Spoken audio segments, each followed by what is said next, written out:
ចាជម្រាបសួរពុកម៉ែបងប្អូនទាំងអស់គ្នានេះគឺជាសកម្មភាពខ្ញុំទៅបេះស្វាយពុកម៉ែបងប្អូន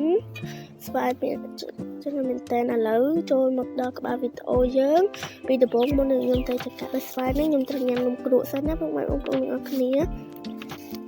ញ៉ាំនំគ្រក់ហើយយើងចេញដំណើរទៅចកាយើងណា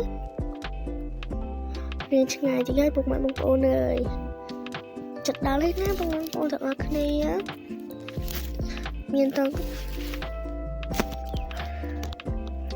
ឥឡូវយើងមកដល់ចង្កាឥឡូវយើងមកដល់ចង្កាយើងណាបងប្អូនទាំងអស់គ្នា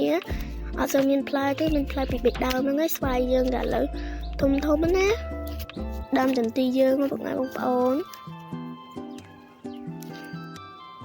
ចាំបងប្អូនទាំងអស់គ្នាឥឡូវយើងជិះសំដៅទៅរួមមើលសិនណាបងប្អូនទាំងអស់គ្នាយើងដើររួមមើលស្វាយទាំងអស់ហ្នឹងណាបងប្អូនចាយើងដើររួមស្វាយឥឡូវស្វាយយើងមានផ្លែណាបងប្អូនទាំងអស់គ្នាឥឡូវអូនចាប់ដើមបេះផ្លែស្វាយចន្ទីណាបងប្អូនមើលច្រើនមែនតើផ្លែស្វាយចន្ទី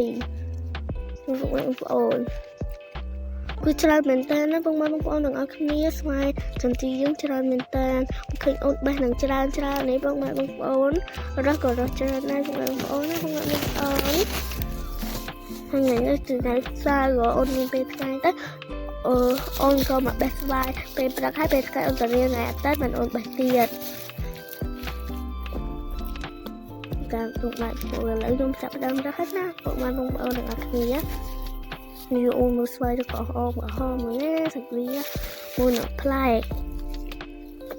ផ្លែច្រើនមែនតើណាបងប្អូនឥ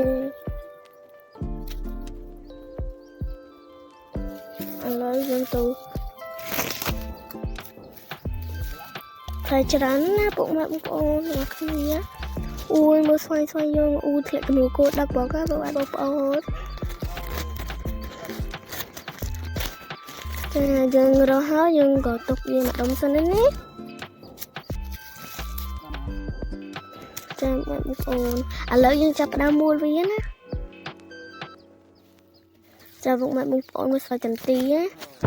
គឺឥឡូវយើងមួលទាំងអស់គ្នាណាបងប្អូនចាមើលស្វាយយើងមួលហើយបងប្អូនទាំងអស់គ្នាបងប្អូន